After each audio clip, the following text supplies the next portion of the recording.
இது வந்து லைப்ரரி பின்னாடி அத்தனை விறகு இருக்கு. அந்த விறகு வந்து பாத்தீங்க அப்படின்னா ரோட்ல தான் பாதி இருக்கு. அது எல்லாமே ஆணி அது இதுன்னு ஏகப்பட்டது இருக்கு. நம்ம டூ வீலர் போகும்போது போன டைம் வண்டி போகும்போது பஞ்சர் ஆயிருக்கு. ஹோட்டல்காரங்க பண்றது அது லைப்ரரி பர்பஸ்ல it is exclusive for library. Otherwise இது வேக்கன் லேண்டா இருந்துச்சுன்னா வேற ஏதாவது பர்பஸ்க்கு யூஸ் பண்ணலாம். அப்புறம் வந்து பாத்தீங்க அப்படின்னா மார்னிங் டைம்ல இந்த லைப்ரரி டைம்ல மார்னிங் டைம்ல ஃப்ரீயா இருக்கும். மீதி டைம்ல அன்யூஸ்டு தான் இருப்பாங்க. 4 பேர் உட்காந்துருப்பாங்க. அது உட்கார்றது கூட பரவாயில்லைங்க. தண்ணி அடிக்கிறவங்க சரக்கு அடிக்கிறவங்க எப்படியோ உட்காரவங்க கூட பரவாயில்ல.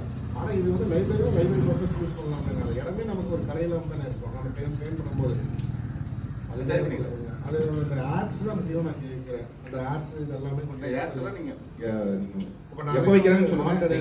இது யாராவது வந்து எனக்கு தகவல் சொல்லிட்டீங்கன்னா போதுங்க, நம்ம அதை உடனே கழிச்சு சொல்லிடலாம். அதே மாதிரி அவங்களுக்கு கழிச்சு கொடுத்தா இல்லைங்க, நம்ம கார்பரேஷனால் வச்சு கழிக்க போய் சொல்லிடலாம்.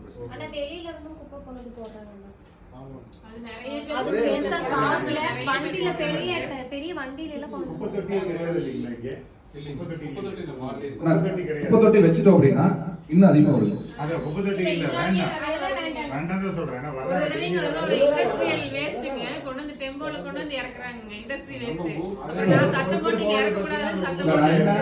நம்ம காலப்பட்டி மக்களாவே இருந்தாலுமே நீங்க தாராளமா சொல்லாங்க, இந்த மாதிரி குப்பை கொண்டு வந்து போடக்கூடாதுன்னு சொல்லுங்க. சொல்லுங்க. அந்த மாதிரி வந்து கம்பெனி வேஸ்ட் எல்லாம் கொண்டு வந்தாங்கன்னா நீங்க அவங்க புடிச்சு வச்சுருங்க, ஃபைன் போடலாம். அது வந்து கார்பரேஷன் சொல்லி ஃபைன் போடலாம். இதெல்லாம் வந்து நம்ம செய்யற வேலைக்கு இதெல்லாம் வந்து ஈஸியா செஞ்சிடலாங்க. அதெல்லாம் ஒன்றும் பிரச்சனை இல்லைங்க. ஆனா எனக்கு நிறைய விஷயம் தெரியாதுங்க. நம்ம என்னன்னா டெய்லியே வந்து எல்லா ஏரியாலையும் போய் நம்ம சுத்த முடியாதுங்க. தங்கம்மன் கோயில இருந்து குழுந்தமாரியம்மன் கோயில் வரைக்கும் நம்ம வாடுங்க. அதுக்கு ரோட்டு கிளவர் ஒரு 1500 வீடு இருக்குது. இந்த மாதிரி பிரச்சனைகள் வந்து டெய்லி வந்துட்டே இருக்குங்க. அதனால தெரிஞ்சாதான் நம்ம சரி பண்ண முடியும். நான் போர்டு வச்சிருக்கேன். ஒரு பெரிய லைட் போட்டு அண்ணா வந்து சொல்லியிருந்தாருங்க. ஒரு 2-3 நாளைக்கு முன்னாடி சொன்னாருங்க. நான் இந்த பால்கன் டூல்ஸ்ல போய் கேட்டு இந்த மாதிரி அவங்களோட கம்பெனி போர்டு வச்சு கீழே வந்து நோ பார்க்கிங் போர்டு வச்சு அவங்க கம்பெனி நேம் வச்சுக்கிட்டு அதை பண்ணிடலாங்க. அப்படியே அவங்க கூட பேசும்போது இந்த பக்கத்துல இந்த குப்பை போடாதுன்னு சொல்லி அந்த போர்டு வச்சிடலாங்க. என்னோட கருத்து என்னன்னாங்க, அந்த இடத்துல லைட் போட்டிங்கனாவே அந்த மாதிரி இல்லீகல் ஆக்டிவிட்டி பண்றவங்க அவாய்ட் ஆயிடுவாங்க. போடுங்க.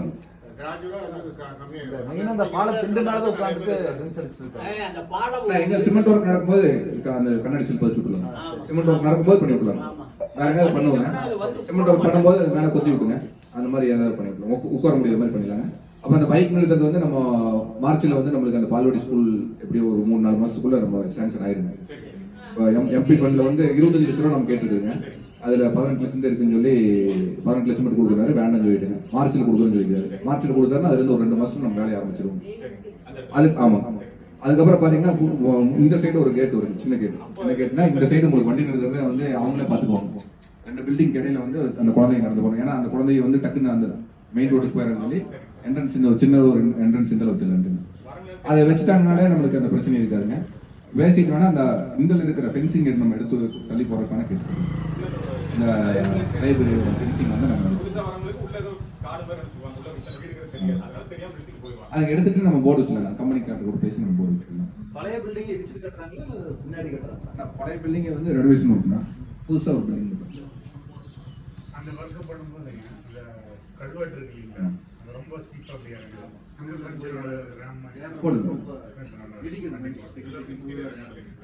இந்த வாரத்தை கூட சிமெண்ட் ஒர்க் பண்ணுவாங்க. ஆனா சின்ன சின்ன ஒர்க் எல்லாம் வந்து எங்க நம்ம வார்டுல எப்படி இருந்தாலும் 2-3 ஒர்க் சின்ன ஒர்க் நடந்துருக்காங்க. அதுல இருந்து கொண்டு வந்து அட்ஜஸ்ட் பண்ணி போட்டுக்கலாம். நம்ம எனக்கு என்னன்னா இந்த மாதிரி சின்ன பிரச்சனைகள் நீங்க சொன்னீங்கன்னா நம்ம எப்பப்போ இது பண்ணி கொடுக்கும்போது வராங்க. அனைத்து பைப் தண்ணி கேட்டாங்க. அதை கேட்டேன். ஆனா இல்லைன்னு சொன்னாங்க. சரி போட்டுலாம் சரி போட்டுலாம் சொல்லி கொடுத்தாச்சு. சின்ன வேலைகள் நம்ம செஞ்சுக்கலாம். பெரிய அமௌண்ட்டுங்கிறத நம்மளால வந்து இப்போ வரைக்கும் கொஞ்சம் சிரமம். இன்னொன்று அந்த மரம் வந்து முட்டிக்குது. பால்வாடி காலத்துல வண்டி நிறுத்திட்டு போயிடுறாங்க. ஹாஸ்பிட்டல் வரவங்களா சரி லாரி ஏதாவது வந்தோம்னா எல்லாம் வந்து இப்படி நீட்டிட்டு இருக்கிறதுனால அப்படியே நின்றுக்கலாம். அப்புறம் பிளாக் ஆகி போகுது. எந்த வண்டியுமே போக முடியாது.